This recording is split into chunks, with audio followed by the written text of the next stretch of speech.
మన స్టార్స్ ప్రేక్షకులందరికీ నమస్కారం. 12 సంవత్సరాల తర్వాత మళ్ళీ జూన్ 6వ తారీఖున పంచగ్రహ కూటమి రాబోతుందని ప్రతి ఒక్కరూ దాని గురించి ఎదురు చూస్తున్నారు. ఆ రోజు ఆకాశంలో జరగబోతున్న అద్భుతం గురించి, దాన్ని చూడడానికి, దాని గురించి తెలుసుకోవడానికి కూడా చాలా మంది ఎదురు చూడడం జరుగుతుంది. మరి ఆ పంచగ్రహ కూటమిలో ఎవరి రాసులకి ఎలా ఉండబోతుంది, అసలు ఈ పంచగ్రహ కూటమి వల్ల ఎవరికి ఏమి జరగబోతుంది, ఇవన్నీ కూడా మనకు తెలుసుకోవడానికి ప్రముఖ జ్యోతిష్యులు లతా జంజాల గారు మనతో ఉండడం జరిగింది. మరి వారితో మాట్లాడి ఈ పంచగ్రహ కూటమి గురించి ఇంకా చాలా విషయాలు తెలుసుకుందాం. మ్యామ్ నమస్తే. మ్యామ్ నమస్తే అండి. ఫస్ట్ ఆఫ్ ఆల్ 12 సంవత్సరాల తర్వాత మళ్ళీ జూన్ 6వ తారీఖున పంచగ్రహ కూటమి రాబోతుంది అని చాలా మంది ఎదురు చూస్తున్నారు. కానీ దానికన్నా ముందు నాలా చాలా యవ్వనస్తులు అందరికీ కూడా అసలు ఈ పంచగ్రహ కూటమి అంటే ఏంటి, అసలు దీని వల్ల ఏం జరగబోతుంది ఆ రోజు ఆకాశంలో అనేది చాలా మందికి కూడా డౌట్ ఉందా? దాని గురించి ముందు మాట్లాడి తర్వాత మిగతావన్నీ మొదలు పెడితే మంచిది. సరేనండి. పంచగ్రహ కూటమి అనగానే మీరు అన్నట్టుగా అందరిలోనూ ఒక ఉత్సాహం వచ్చింది. తర్వాత ఏంటి అని అంటే దీనివల్ల చాలా విపత్తులు జరుగుతాయి, అనేక భయాలు కూడా, అంటే అనేక రకాలుగా భయాలు కూడా చోటు చేసుకుంటున్నాయి. ఏం జరుగుతుంది, ఏంటి, దేశవ్యాప్తంగా ఎలా ఉండబోతోంది, ఇలాంటివన్నీ కూడా చెప్తూ ఉంటారు, మాట్లాడుతూ ఉంటారు. బేసిక్గా ఏంటంటేనండి, ప్రతి గ్రహానికి కూడా మంచి చేసే గుణము ఉంటుంది, చెడు చేసే గుణము ఉంటుంది. సరే, ముందర పంచగ్రహ కూటమి అంటే ఏంటో చూసామంటే తర్వాత వీటి మంచి ఏమిటి, చెడు అని ఏమిటి అనేది ఆలోచించవచ్చు. ప్రతి గ్రహానికి కూడా దానికి ఒక టైం పీరియడ్ ఉంటుందన్నమాట. ఒక రాశి నుంచి ఇంకొక రాశికి మారడానికి దానికి ఇన్ని రోజులు అని పడుతూ ఉంటుంది. టెక్నికల్గా లేకపోతే మ్యాథమెటికల్ క్యాలిక్యులేషన్స్ వేస్తున్నప్పుడు దాని గురించి చెప్పడం జరుగుతూ ఉంటుంది. అయితే ఈ పంచగ్రహ కూటమి ఏ రోజు వస్తుంది అని అంటే జూన్ 6వ తారీఖున ఫామ్ అవుతుంది. 5వ తారీఖు నుంచే మనం గమనించవచ్చు. కానీ 6వ తారీఖు మనకి గ్రహాలన్నీ కూడా సుమారుగా కొన్ని సిమిలర్ డిగ్రీస్లో ఉండబోతున్నాయి, అంటే చాలా దగ్గర డిగ్రీస్లో ఉండబోతున్నాయి. కాబట్టి దగ్గరగా ఉన్నప్పుడు ఏమవుతుందంటే వాటి యొక్క ఇంపాక్ట్ కూడా అంతే బాగా మనకి కనపడుతూ ఉంటుంది. అంటే ఒక గ్రహం ఇంకొక గ్రహాన్ని ఇన్ఫ్లుయెన్స్ చేస్తూ ఉంటుంది అన్నమాట. సో ఇన్ఫ్లుయెన్స్ చేస్తున్నప్పుడు ఒక రకమైన కన్ఫ్యూజన్ క్రియేట్ అవుతూ ఉంటుంది. అంటే ఒక రకంగా ఒక మంచి చేయాల్సిన గ్రహం చెడు చేయొచ్చు, లేదా చెడు చేయాలి, చెడు చేస్తుంది అనుకున్న గ్రహం మంచి చేయొచ్చు. ఇలా ఒక కన్ఫ్యూజన్ లాంటిది క్రియేట్ అవుతూ ఉంటుంది. సో మనకి జూన్ 6వ తారీఖున ఇది మనం ప్రత్యేకంగా గమనించబోతున్నాం. అంటే ఏ గ్రహాలు ఉండబోతున్నాయి, ఎక్కడ ఉండబోతున్నాయి అంటే వృషభ రాశిలో రాబోతున్నాయి.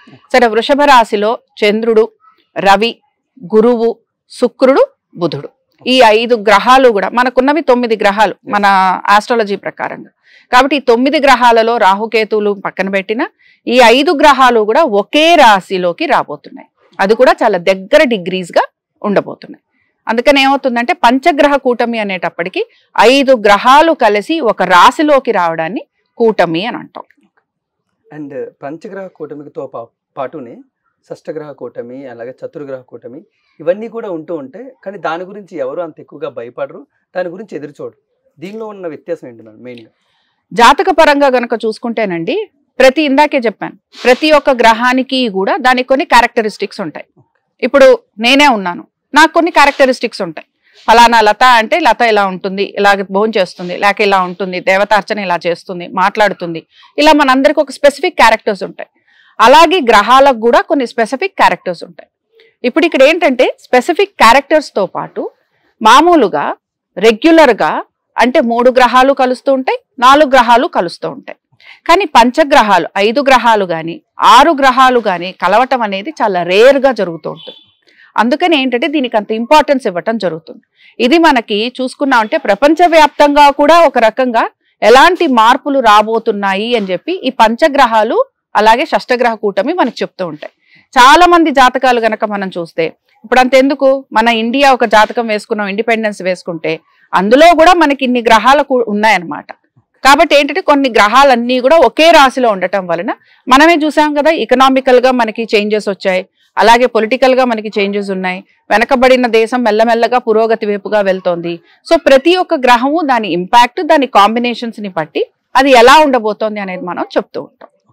మ్యామ్, మెయిన్గా పంచగ్రహ కూటమి గురించి ఆకాశంలో జరగబోతున్న అద్భుతం అని కొంతమంది మంచిగా మాట్లాడుకుంటే, మరో పక్క ప్రకృతి విపత్తులు కూడా జరగబోతుందని చెడు గురించి ఈ రెండింటిని ఎలా బ్యాలెన్స్ చేస్తుంది? ఒక్క పంచగ్రహ కూటమి ఒక పక్క మంచి జరుగుతుంది, మరో పక్క చెడు గురించి కూడా భయపడుతున్నారు. అవును, ఎలా ఉండబోతుంది అది మెయిన్. ఇక్కడ ఏంటంటేనండి, మంచి చెడు అనేది ఇందాక నేను అన్నట్టే ఒక గ్రహం మంచి ఇస్తుంది, చెడు ఇస్తుంది. మనం మామూలుగా ముండేన్ ఆస్ట్రాలజీ అంటాం. ఈ ఆస్ట్రాలజీ ప్రకారంగా అంటే మొత్తం దేశానికి ఏ విధంగా ఉండబోతోంది అని అంటే అందులో కొన్ని చెడు అంటే కొంత విపత్తులు కలగబోతున్నాయి అని సూచన వస్తుంది. అదే మనం మనుషుల పరంగా చూసామనుకోండి, మనుషులం ఏం ఆశిస్తూ ఉంటాం? ఆరోగ్యము, వివాహము, పిల్లలు, పెళ్లి, ఉద్యోగము, ఆర్థికంగా బాగుండాలి. కాబట్టి కొన్ని రాసుల వారికి అద్భుతమైన యోగాలను ఇస్తే కొన్ని రాసుల వారికి ఇబ్బందుల్ని కలిగిస్తుంది. అందుకని మనం చూసే విధానం ఇప్పుడు ఇదే ప్రపంచవ్యాప్తంగా చూసామా, కొన్ని ఇబ్బందులు ఉన్నాయి. మన కోసం చూసుకున్నామా, మన రాశికి గనక ఈ కాంబినేషన్ మంచి కాంబినేషన్ అయితే, మంచి ఏ పంచమ స్థానంలోనో ఏకాదశల్లోనో ఇలా ఉంటే డెఫినెట్ గా వాళ్ళకి చాలా బాగుంటుంది. ముందుగా రాసులకి ఎలా ఉండబోతుంది అనే దానికన్నా రాష్ట్రం గురించి, దేశం గురించి, ప్రపంచం ఈ పంచగ్రహ కూటమి తర్వాత ఎలాంటి మార్పులు, ఎలాంటి చేంజెస్ మేము మెయిన్గా చూడగలం? ఇప్పుడు రాష్ట్రపరంగా, దేశపరంగా ఇలా చూసుకుంటే మామూలుగా అయితే ఇప్పుడు మనం ప్రపంచవ్యాప్తంగా చూసామనుకోండి, ప్రపంచవ్యాప్తంగా కూడా బిజినెస్ అనేది ఏదైతే ఉంటుందో, ట్రేడింగ్ అండ్ బిజినెస్ అనేది మనకి ఆర్థికంగా మన దేశాలన్నిటికీ కూడా సంబంధించింది. కాబట్టి ట్రేడింగ్ అండ్ బిజినెస్ అనే దానికి సంబంధించి కొంచెం ఇబ్బందులు అనేవి కలగబోతున్నాయి. అంటే ఇందులో ఒక్కొక్కసారి ఎక్స్పెక్ట్ చేసిన దానిలో రాకపోవచ్చు, ఒకసారి ఎక్స్పెక్ట్ చేయని దానిలో బాగా రావచ్చు. సో బిజినెస్ అండ్ ట్రేడింగ్ అనేది గ్లోబల్ పరంగా చూసుకుంటే, ప్రపంచవ్యాప్తంగా చూసుకుంటే కొంత ఇందులో మార్పులు చేర్పులు మనకి కనపడుతున్నాయి. ఇంకో రెండో విషయం ఏమిటి అని అంటే మీడియా రంగం ఉంటుంది కదా, మీడియా రంగానికి సంబంధించి అలాగే మన సినిమా వాళ్ళకి సంబంధించి కొన్ని వాళ్ళు ఇబ్బందులు ఎదుర్కొనేందుకు అవకాశాలు ఉంటాయి. కాబట్టి మీడియాకి సంబంధించి ఇది ఒకటి ఉంటుంది. ఇంకో మూడో విషయం ఏమిటి అని అంటే ఇప్పుడు పొలిటికల్ గా చూస్తాం, పొలిటికల్ గా కూడా వివిధ దేశాలలో వివిధ మార్పులు జరుగుతూ ఉంటాయి. అయితే ఇందులో ముఖ్యంగా కొన్ని దేశాలలో ఈ మార్పులు ఏవైతే ఉంటాయో అవి అంత పాజిటివ్ గా ఉండవన్నమాట. అవి చాలా వరకు కూడా దేశానికి సంబంధించి కొంచెం సురక్ష అంటే మనం ఏదైతే బెనిఫిట్ కోరుకుంటామో, ఏదైతే మంచి జరగాలని కోరుకుంటామో అది జరగకుండా కొంచెం విపత్తుల్ని తెచ్చిపెట్టేందుకు అవకాశాలు ఉంటాయి. దీంతో పాటు ఏం జరుగుతుందంటేనండి, శని కూడా కుజుడిని చూస్తున్నాడు అనమాట. అది కూడా అంత మంచి కాంబినేషన్ కాదు. సో అందుకనే ఎప్పుడైనా 5 గ్రహాలు కూటమిగా ఒక చోట ఉండటం, శని కూడా కుజుడిని చూడటం, దీని వలన మనం ఇవి మాట్లాడుకోవటం అనేది జరుగుతుంది. కాబట్టి వీటితో పాటుగా మీడియా మాట్లాడుకున్నాం, మీడియాలో మనకి మామూలుగా ఫిలిం వాళ్ళు కూడా వస్తారనుకున్నాం, అలాగే పొలిటికల్ గా మాట్లాడుకున్నాం. అంటే దేశానికి సంబంధించి, నాయకులకి సంబంధించి వారు తీసుకునే డెసిషన్స్ ఏవైతే ఉంటాయో, ప్రజల కోసం తీసుకునే పాలసీస్ ఏవైతే ఉంటాయో ఇవి ప్రజలకి అంత ఇష్టం లేకుండా కూడా ఉండొచ్చు. అంటే ప్రజల నుంచి కొంచెం నెగటివిటీ రావచ్చు అనమాట. సో అదొకటి మేజర్ గా. ఇప్పుడు మనమే చూసుకుంటే మొన్నే కదా మనందరికి ఎలక్షన్స్ అయ్యాయి. సో దీన్నే మన దేశానికే పెట్టుకున్నాం అనుకోండి. సో జూన్ 4 తర్వాత మీరే చూడండి, మనకి ఎన్నో మార్పులు రాబోతున్నాయి కదా. ఈ మార్పులు, ఈ పాలసీస్, మనకు వచ్చే కొత్త నేతలు, ఉన్నవాళ్ళ పాత వాళ్ళ, ఇంత ఇప్పుడు ఈ కన్ఫ్యూజన్ ఏదైతే వస్తుందో ఇది మీకు 5, 6, 7 తారీఖుల్లో మీకు క్లారిటీ వస్తుంది. కానీ ఈ 5, 6, 7 తారీఖుల్లో ముఖ్యంగా 6వ తారీఖున కొన్ని రకాల ఇబ్బందులు కూడా, ఉపద్రవాలు కూడా ఉంటాయి. అంటే మౌంటేనియస్ రీజన్స్ లో ఎక్కడైతే మనం అస్సాం, గువాహతి అటువైపు వెళ్తాం కదా, అక్కడ కొంచెం ఉపద్రవాలు జరిగేందుకు అవకాశం ఉంటుంది. అంటే కొంచెం ఎర్త్క్వేక్స్ రావటం ఇలాంటివి కొంత జరిగేందుకు, ఆర్థిక పరంగా ఇబ్బందులు అనేవి ఎక్కువగా ఉంటూ ఉంటాయి అన్నమాట. అంటే ఆర్థిక పరంగా మన దేశానికి సంబంధించి తీసుకునే డెసిషన్స్ ఏవైతే ఉంటాయో అవి మనకి అంత సరిగ్గా ఉండకపోవచ్చు, ఆ పాలసీస్ అంత బాగా ఉండకపోవచ్చు. ఇప్పుడు మనకి న్యూస్ లో కూడా ఆల్రెడీ మనం చూస్తున్నాం. బట్ బేసిక్ గా స్టాక్ మార్కెట్ మీద చాలా మందికి ఇంట్రెస్ట్ ఉంటుంది. సో స్టాక్ మార్కెట్ కి సంబంధించి కూడా అది ఫాల్ అయ్యేందుకు అవకాశాలు ఎక్కువగా ఉంటాయి. ఇట్లాంటి కూటమి వచ్చిందంటే అది కూడా వృషభ రాశి ఏంటంటే ధనానికి సంబంధించిన రాశి. సో ఫైనాన్స్ కి సంబంధించి ఉండే ప్రతి విషయము కూడా జాగ్రత్త నిర్ణయాలు తీసుకోవాల్సి ఉంటుంది. అది కంట్రీ అంటే దేశ రాజకీయ నాయకులు తీసుకోవాలి. అలా దేశానికి సంబంధించి ఫైనాన్షియల్ గా ఉండే పద్ధతులు ఏవైతే ఉంటాయో, మార్పులు చేర్పులు ఏవైతే చేస్తూ ఉంటామో వాటికి సంబంధించి తీసుకునే డెసిషన్స్ కూడా చాలా ప్రాపర్ గా తీసుకోవాలి. ఇలాగే 2013లో మిథున రాశితో కలిసి పంచగ్రహ కూటమి వచ్చినప్పుడు కేదార్నాథ్ లో చాలా పెద్ద ఫ్లడ్స్ రావడం జరిగింది. ఎంత పెద్ద నేచురల్ డిజాస్టర్ అయిందో చూసాం. అలాగే ఇప్పుడు రాబోతున్న ఈ 2024లో అలాంటి నేచురల్ డిజాస్టర్స్ కానీ, లేకపోతే లైక్ మన కరోనాస్ కానీ, ఇలాంటి ఏమైనా డిజీజ్ కూడా, స్కిన్ ప్రాబ్లమ్స్ ఇలాంటివి ఏమైనా వచ్చే అవకాశాలు ఉన్నాయి? చూడండి, స్కిన్ ప్రాబ్లమ్స్ అని చెప్పను, కానీ స్కిన్ రిలేటెడ్ గా చాలా మంది, లేదా ఫేస్ రిలేటెడ్ గా చాలా మంది చాలా రకాల ఈ మధ్య మనకి చాలా రకాలుగా ట్రాన్స్ఫర్మేషన్స్ జరుగుతున్నాయి కదా. అంటే ఏంటి, స్కిన్ సర్జరీస్ చేయించుకోవడము, తర్వాత చాలా వరకు కూడా ఈ అందానికి సంబంధించి సర్జరీస్ లాంటివి చేయించుకోవటం, ఇలాంటివి ఎక్కువ చేయించుకుంటూ ఉంటారు. అందానికి సంబంధించి చేసేది ఎక్కువగా ఉంటుంది. కాస్మెటిక్స్ ఏవైతే మాట్లాడుతున్నామో, కాస్మెటిక్ సర్జరీస్ ఏవైతే మాట్లాడుతున్నామో వాటికి సంబంధించి ఎక్కువగా ప్రజలు ఆసక్తి చూపిస్తూ ఉంటారు.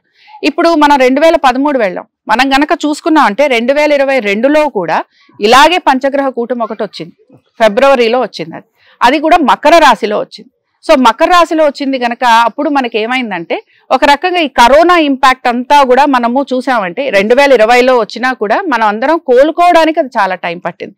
అంటే ఫైనాన్షియల్ గా అనుకోండి, ఫిజికల్ గా అనుకోండి, మెంటల్లీ అనుకోండి, అంటే ఏదైనా సరే ఒక ఉపద్రవం అనేది కలిగిన తర్వాత దాని రిజల్ట్స్ అనేవి రీకూప్ అవ్వడానికి టైం పడుతుంది కదా. ఆ రీకూప్ అయ్యే టైము మనకి చాలా పెద్దగా ఉంటుంది అనమాట. సో ఇప్పుడు కూడా ఏంటంటే దేశం పరంగా రాజకీయ నాయకులు ఎవరైతే ఉన్నారో వారు తీసుకునే డెసిషన్స్ ఏవైతే ఉంటాయో అవి కొంతవరకు కూడా మన మీద నెగటివ్ ఇంపాక్ట్ ని చూపించబోతున్నాయి. కొంచెం అల్లర్లు జరగబోతున్నాయి. అలాగే నేను ఇందాక చెప్పినట్టుగానే కొన్ని యుద్ధ వాతావరణం కూడా మనకి కనపడుతోంది. ఇప్పుడున్న పొజిషన్ ని బట్టి కొంచెం యుద్ధ వాతావరణం కనపడుతోంది.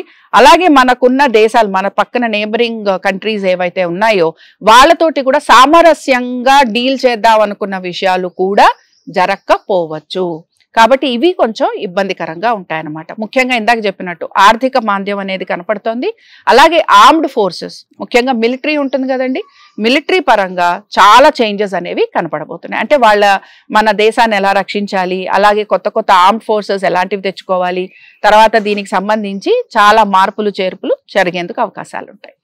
చివరిగా ఏ రాసుల వారికి ఎలా ఉంటుంది, ఎవరికి ఉపయోగాలు ఎక్కువగా జరగబోతున్నాయి, ఎవరు ఎలా ఉంటే మంచిది, ఏ రాసుల వారికి బాగుంటుంది, ఏ రాసుల వారికి బాగోదు, దీనివల్ల మెయిన్ చూడండి. ఏ రాసుల వారికి బాగుంటుంది అంటే అందరూ కూడా ఉత్సాహం చూపిస్తారు. కాబట్టి బేసిక్గా ఏంటంటే పంచగ్రహ కూటమి ఉన్నప్పుడు ఇవన్నీ కూడా ట్రాన్సిట్ లో చెప్పుకుంటున్నాం. దీనికి వాల్యూ ఎప్పుడు ఉంటుందంటే ఈ 6వ తారీఖు కానీ 5వ తారీఖు కానీ 7వ తారీఖు కానీ పుడతారు కదా, వీళ్ళకి పంచగ్రహ కూటమి చాలా బాగా కనపడుతూ ఉంటుంది. అంటే ఎవరైతే ఆ రోజుల్లో పుడతారో వారి యొక్క జాతక చక్రం ప్రకారంగా వారు ఎంత ఉన్నత స్థితికి వెళ్ళిపోతారు అని చెప్పొచ్చు మనం.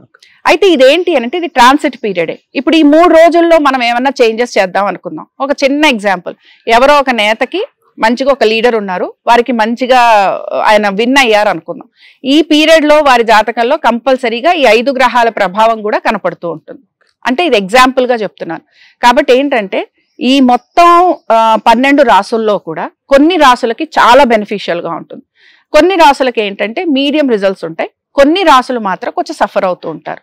అయితే సఫరింగ్ ఎక్కడ ఎక్కువగా ఉంటుంది, 5, 6, 7 తారీఖుల్లో ఎక్కువగా ఉంటుంది. ఇది గుర్తుపెట్టుకోవాలి. అయితే 12 ఏళ్ళు ఉంటుందా, 10 ఏళ్ళు ఉంటుందా అంటే మనం మాట్లాడుకుంటున్నది ఏంటి, మనం మాట్లాడుతున్నది ఓన్లీ ట్రాన్సిట్ మాట్లాడుతున్నాం, గోచారం మాత్రమే మాట్లాడుతున్నాం. కాబట్టి గోచారం మాట్లాడుతున్నాం కనుక దాని ఇంపాక్ట్ కూడా చంద్రుడు ఆ రాశిలో ఉన్నంత వరకే చూపిస్తూ ఉంటుంది. అయితే ఏంటంటే ఆ పీరియడ్ లో మనం తీసుకునే డెసిషన్స్ ఉంటాయి కదా, సో ఆ డెసిషన్స్ మాత్రం జాగ్రత్తగా తీసుకోవాలి. అంటే ఏంటి, ఇందాకే నేను చెప్పినట్టు ఫైనాన్షియల్ డెసిషన్స్ ఏవైతే ఉంటాయో అవి.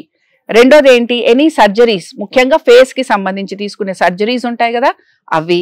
తర్వాత కొత్త బిజినెస్లు చేయాలనుకుంటూ ఉంటారు, లేదా బిజినెస్ లో చేంజెస్ చేయాలనుకుంటూ ఉంటారు వాళ్ళు. తర్వాత ఏంటి అని అంటే కొన్ని సార్లు వెహికల్స్ అవి ఫాస్ట్ గా నడుపుతూ ఉంటారు కొంతమంది, వాళ్ళకి ఇది ఉంటుంది చూసారా, స్పోర్ట్స్ లో ఉన్న వాళ్ళకి ఇంజరీస్ జరిగే అవకాశాలు ఉంటాయి. ఇవన్నీ కూడా ఏమవుతాయంటే, ఇప్పుడు నేను బిజినెస్ అన్నాను అనుకోండి, ఒక డెసిషన్ ఆ రోజు తీసుకోవచ్చు, కానీ అది నాకు లైఫ్ లాంగ్ నేను దాన్ని ఇంప్లిమెంట్ చేయాల్సి ఉండొచ్చు. సో అందుకని డెసిషన్స్ తీసుకునేటప్పుడు జాగ్రత్త వహించాలి. ఏ రాశుల వారైనా సరే ఇవి గమనించుకోవాలి. ఏ రాశులకి బాలేదు అని గనక చూసుకుంటే మిథున రాశి వారు, తులా రాశి వారు, మకర రాశి వారు, మీన రాశి వారు, వీరు ఖచ్చితంగా జాగ్రత్తలు తీసుకోవాలి. అంటే ఇందాక నేను చెప్పినట్టుగా ఆర్థిక పరమైన డెసిషన్స్ విషయంలో జాగ్రత్త తీసుకోవాలి, వెహికల్స్ నడుపుతున్నప్పుడు జాగ్రత్త తీసుకోవాలి, బిజినెస్ లాంటివి స్టార్ట్ చేస్తున్నప్పుడు జాగ్రత్త వహించాలి. ఇవి కనుక కొంచెం ధనురాశి వారు కూడా జాగ్రత్త తీసుకోవాలి. ఆరోగ్యానికి సంబంధించి జాగ్రత్తలు తీసుకోవాలి. వీళ్ళకి ఏం జరుగుతూ ఉంటుందంటే విపరీతమైన రెస్ట్లెస్నెస్ ఉంటుంది, ఒక చోట కూర్చోలేమన్నమాట. అలాగే విపరీతమైన ఆలోచన ఉంటుంది, అంటే ఏదో ఒకటి చేసేయాలి అనే ఒక తపన ఉంటుంది, దానిలో వాళ్ళు తప్పటడుగులు వేసేందుకు అవకాశం ఉంటుంది. అందుకని ఈ టైంలో ఈ 3-4 రోజులు కూడా మేజర్ డెసిషన్స్ ఏవైతే తీసుకోవాలని అనుకుంటున్నారో ఆ మేజర్ డెసిషన్స్ తీసుకునేందుకు ప్రయత్నం చెయ్యకూడదు. చేశారు అని అంటే అది దాని ఎఫెక్ట్ వీళ్ళకి చాలా కాలం ఉంటుంది అనమాట, మంచి అవ్వచ్చు చెడు అవ్వచ్చు. అలాగే ఏ రాశులకి బాగుంటుంది అనేది చూద్దాం. మెయిన్ గా మేషరాశి వారికి అద్భుతంగా ఉండబోతోంది. ఎందుకంటే చాలా రకాలుగా కాంబినేషన్స్ లో బాగుండబోతోంది. అయితే వీరికి ఏంటంటే ఉద్యోగ పరంగా కానీ అలాగే వాళ్ళ ఒక ఆరోగ్య పరంగా కానీ కొన్ని జాగ్రత్తలు తీసుకుంటూ వెళ్లాల్సిందే, అది మాత్రం తప్పదు. అలాగే వీరిలో కన్యా రాశి వారికి, కర్కాటక రాశి వారికి అద్భుతంగా ఉండబోతోంది. కుంభరాశి వారికి కూడా చాలా బాగుండబోతోంది. కాబట్టి ఏంటంటే ఇందులో వృషభ రాశి వారికి మనం ఎందుకు విడిగా చెప్పుకుంటున్నాము అంటే ఆ రాశిలోనే ఈ కూటమి ఫామ్ అవుతోంది గనక ఆర్థిక పరంగాను అలాగే సామాజిక పరంగాను వాళ్ళు కోరుకున్న విధంగా వాళ్ళు తీసుకునే స్టెప్స్ ఏవైతే ఉంటాయో అవి వారికి తప్పనిసరిగా చాలా మంచి గ్రోత్ని ఇవ్వబోతున్నాయి. కాబట్టి ఏంటంటే ఆర్థికంగా బాగుండబోతోంది, సామాజిక పరంగా బాగుండబోతోంది, బిజినెస్ పరంగా బాగుండబోతోంది. అయితే ఏంటంటే ప్రతిదీ కూడా కష్టపడి సాధించుకోవాల్సిన పరిస్థితి వస్తూ ఉంటుంది. మీడియా రంగం వాళ్ళు ఎవరైతే ఉంటారో, వృషభ రాశికి చెందిన వారు ముఖ్యంగా ఎవరైతే ఉంటారో వారికి చాలా బాగుంటుంది. అయితే ఏంటంటే వీరు చేసే పనులు ఏవైతే ఉంటాయో కొంచెం ఆలోచించుకొని జాగ్రత్తగా చెయ్యాలి. అలా చేశారంటే ఇంకా వీళ్ళు సేఫ్గా ఉంటారు, హ్యాపీగా ఉంటారు. బాగున్న వాళ్ళు ఎవరు కూడా చాలా ఆనందపడుతూ ఉంటారు పంచగ్రహ కూడా. మరి ఎవరికైతే బాగాలేదు ప్రతి సమస్యకి పరిహారం ఉంటుంది అంటారు, అలా దీనికి కూడా ఏదైనా పరిహారం ఉంటుందా? ఏ విధంగా దాన్ని చేయాలి? ఎలా చేస్తే వాళ్ళకి కూడా బాగుండే అవకాశం ఉంటుంది? ఇప్పుడు దేనికైనా పరిహారం అని అన్నారు కదా, మామూలుగానండి ఇప్పుడు మనం చెప్పుకున్న దానిలో మనం ఇందాక 5 గ్రహాల గురించి మాట్లాడుకుంటూ వచ్చాం. కానీ ఇక్కడ నేను ఇంకొక మాట కూడా చెప్పాను, శని కూడా కుజుడిని చూస్తున్నాడు అన్నాను. అంటే ఆల్మోస్ట్ మన చేతిలో 7 గ్రహాలు అసలు సరిగ్గా ఉన్నట్టు కాదు. అంటే శని ఒక్కడిని విడిగా పెట్టుకున్నా, బట్ ఎలా చూసుకున్నా. సో ఎప్పుడైనా సరేనండి, ఏ గ్రహాలు బాలేదు అన్నా కూడా వాటి యొక్క ఇంపాక్ట్ మన మీద కనపడుతూ ఉంటుంది. కాబట్టి ఏమవుతుంది, కొంతమంది కడుపు సంబంధమైన ఇబ్బందులు రావచ్చు, కొంతమందికి మానసిక వేదన ఎక్కువ పెరగచ్చు, కొంతమందికి ఏంటంటే చేస్తున్న పనుల్లో విద్యార్థులైతే చదువులో బాగా వాళ్ళు కృషి పెట్టినా వాళ్ళకి ఫలితం రాకపోవచ్చు, ఆర్థికంగా ఇబ్బందులు ఎదుర్కొంటూ ఉండొచ్చు. ఇలాంటివి ఉన్నప్పుడు ఒక గ్రహం అని చెప్పి చేయడానికి ఉండదు, 9 గ్రహాలకు కలిపి చేసుకోవాల్సి వస్తుంది. కాబట్టి ఏంటంటేనండి, నవగ్రహ పాశుపత అభిషేకం కానీ నవగ్రహ పాశుపత హోమం కానీ ఇది చేసుకున్నారంటే నవగ్రహాలకి సంబంధించిన హోమం అంటారు. ఈ హోమం గనక చేసుకున్నారంటే సాధారణంగా నవగ్రహాల వలన కలుగుతున్న ఇబ్బందులు ఏవైతే ఉన్నాయో అవి తొలగిపోతాయి. కాబట్టి 6వ తారీఖున చక్కగా ఈ హోమం చేసుకోవచ్చు, అలాగే అభిషేకం కూడా చేసుకోవచ్చు. దీంతో పాటు మేము ఈ హోమం కానీ అభిషేకం కానీ చేసుకోలేము, మేము కొంచెం మాకు ఇబ్బందిగా ఉంది అనుకుంటున్న వారు ఇంట్లో కూర్చొని నవగ్రహ స్తోత్రాలు ఉంటాయి కదా, నవగ్రహాలకి సంబంధించిన స్తోత్రాలు, ఆ స్తోత్రాలు చదువుకోవటము, అలాగే శివాలయంలోని నవగ్రహాల చుట్టూరా ప్రదక్షిణ చేయటం. ఎన్ని ప్రదక్షిణాలు చేయాలి? 9 ప్రదక్షిణాలు చేయాలి. అలాగే నవధాన్యాలు కూడా దానం ఇచ్చేందుకు ప్రయత్నం చేయాలి. మనకి పరాశర దీనిలో మనకి ఏం చెప్పారంటే దానం మూలంగా మనం పడే ఇబ్బందులు ఏవైతే ఉంటాయో అవి తొలగిపోతాయి. అయితే కుదిరినంత మేర కూడా ఎవరైనా సరే ఈ గ్రహాలకి సంబంధించి హోమం గనక జరిపించుకుంటే వారికి రాబోయే విపత్తులు ఏవైతే ఉన్నాయో, వారికి రాబోయే అరిష్టం ఏదైతే ఉందో అది ఖచ్చితంగా వాళ్ళకి తొలగిపోతుంది. ముఖ్యంగా పంచగ్రహ కూటమి వల్ల మేము తీసుకోవాల్సిన జాగ్రత్తలు, చేయాల్సిన పరిహారాలు ఇవన్నీ చెప్పడం జరిగింది. బట్ ఆ రోజు ఆకాశంలో జరుగుతున్న అద్భుతం గురించి ప్రతి ఒక్కరు చూస్తున్నారు. అది ఏ టైంలో ఎక్కడ ఎలా చూస్తే ప్రతి ఒక్కరికి అద్భుతంగా కనబడబోతుంది, దీని గురించి ఇవన్నీ కూడా ఒకటే లైన్ లో మనకి కనపడతాయండి. ఈస్ట్ ఫేసింగ్ కనపడతాయి. అలాగే పొద్దున పూట గనక మనము సూర్యోదయం సమయంలో కొంచెం సూర్యుడు ఇంకా పూర్తిగా రాకుండా వస్తూ రాని సమయం అంటాం, 5, 5:30 ఆ ప్రాంతంలో గనక చూస్తే చక్కగా మీకు ఈ 5 గ్రహాలు కూడా మీకు కనపడతాయి. చాలా అందంగా మనకేం పెద్ద ప్రత్యేకమైన పరికరాలు కూడా ఏం అక్కర్లేదు, కళ్ళతోటి చక్కగా చూడొచ్చు అనమాట. ఓన్లీ జూన్ 6నే కనబడబోతుందా, లేకపోతే ఇది ఇంకొన్ని రోజులు ఎక్స్టెండ్ అయ్యే అవకాశం ఉంది? అంటే ఇది మనకి జూన్ 6వ తారీఖు ఏంటంటేనండి, గ్రహాలన్నీ కూడా కరెక్ట్ గా అలైన్మెంట్ లోకి వచ్చేస్తున్నాయి. కానీ జూన్ 5 నుంచే మనం ఇది కొంచెం గమనించవచ్చు. ఇది మనకి చంద్రుడు, ఇప్పుడు ఈ కూటమి కూడా మనం మాట్లాడుతోంది ఏంటి, చంద్రుడు ఒక్కొక్క రాశిలోనూ 2.5 రోజులు ఉంటాడు, 2¼ డేస్ అంటారు, సుమారుగా 2.5 రోజులు తీసుకోవచ్చు. కాబట్టి 2.5 డేస్ ప్రకారంగా చూసుకున్నామనంటే కరెక్ట్ గా 5, 6, 7వ తారీఖు. ఇంకా తర్వాత మళ్ళీ మనకి పంచగ్రహ కూటమి ఉండదు. అయితే ఏంటంటే చంద్రుడు మారిపోతాడు, 4 గ్రహాలు అక్కడ ఉంటాయి. మామూలుగా కూడా చాలాసార్లు 4 గ్రహాల కూటమి ఇప్పుడు 4 గ్రహాలు కలిసి ఒక దీనిలో ఉంటాయి గనక దాని గురించి మనం పెద్దగా మాట్లాడుకోవటం ఉండదు. అందుకే నేను ఏమంటున్నానంటే ఎలాంటి మేజర్ డెసిషన్స్ తీసుకున్నా ఈ 3 రోజుల్లో తీసుకునే అవకాశాలు ఉంటాయి. అందులో కూడా 6వ తారీఖున దీని ఇంపాక్ట్ అనేది మన మీద ఎక్కువగా ఉంటుంది. 6వ తారీఖే దేశ రాజకీయ పరంగా చూసుకున్నా దాని ఇంపాక్ట్ ఉంటుంది.